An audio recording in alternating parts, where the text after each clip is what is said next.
Alors, docteur Bénédicte Caron, vous venez à la DDW depuis, enfin c'est là, ça fait combien de fois que vous êtes là? Et bien en fait c'est seulement la deuxième fois que j'ai la chance de pouvoir venir. Qu'est-ce que vous en pensez? C'est quoi votre impression de cette DDW? Et ben, je trouve que c'est assez intéressant cette année parce que je me souviens des précédents congrès, pas forcément la DDW, mais d'autres congrès européens, où en fait les sessions étaient essentiellement portées sur l'efficacité des nouveaux traitements, etc., des essais contrôlés, randomisés, etc.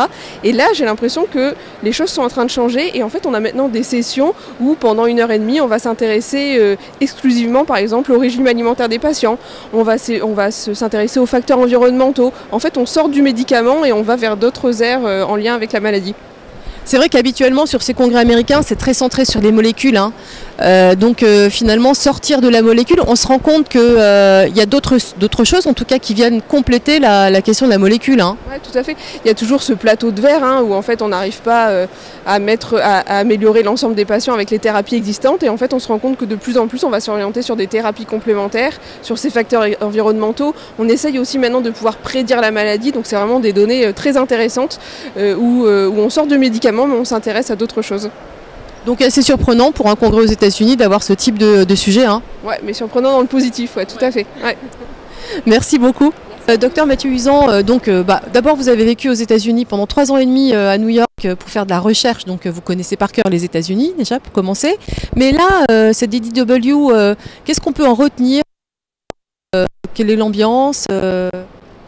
La ville de Chicago, c'est que la deuxième fois que je viens ici, mais je la trouve vraiment super, très vivante, très active, on en profite bien, donc ça c'est bien, mais on profite également d'être ici pour assister à plein de sessions, plein d'études, beaucoup de choses dans tous les domaines de la gastroentérologie. Bon, même si moi je me concentre que sur l'IMICI, mais on voit quand même qu'il y a des points communs sur les tendances globalement, même pas qu'en gastroentérologie, dans tout le spectre de la médecine. Je trouve les tendances un peu fortes là, de cette année qui m'ont un peu marqué. C'est l'intelligence artificielle, c'est pas nouveau, on en parle depuis un moment, mais il y a vraiment un essor très important avec des choses un peu innovantes, notamment tout ce qui est capteur biométrique pour évaluer le niveau de stress, l'activité des patients, la qualité du sommeil.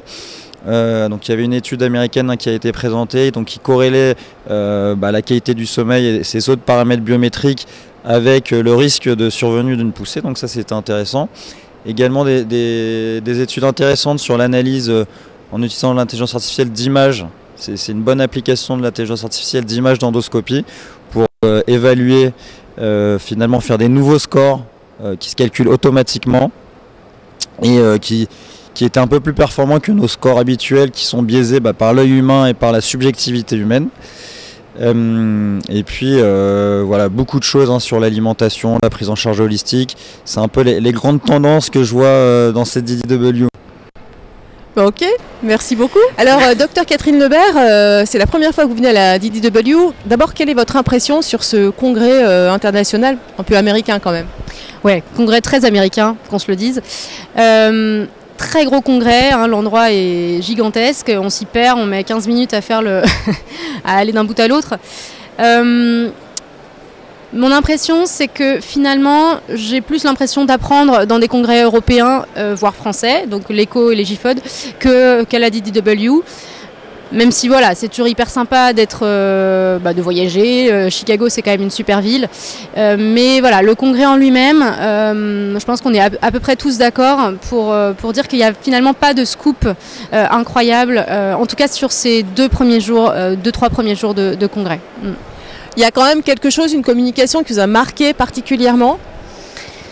Ouais, il y en a plusieurs. Alors, il y en a une qui m'a marqué, c'était sur l'intelligence artificielle.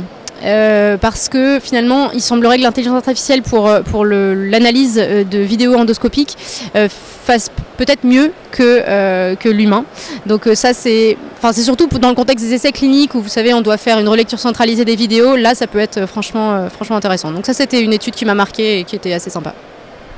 Et sinon, oui, on a quand même un petit peu l'impression que beaucoup de communications orales sont un peu phagocytées par les Américains. C'est difficile d'héberger comme Français quand même, non? Ouais, complètement. Je trouve que c'est assez difficile. Mais bon, ça reste un congrès vraiment intéressant. Il y a quand même des données dans les Mickey. Et puis surtout, la journée, je pense, la plus intéressante, bon, malheureusement, sera la journée de demain quand on prend tous l'avion pour la France. Mais voilà, la session des Late Breaking Abstracts est quand même hyper intéressante, je pense, et riche en nouveautés.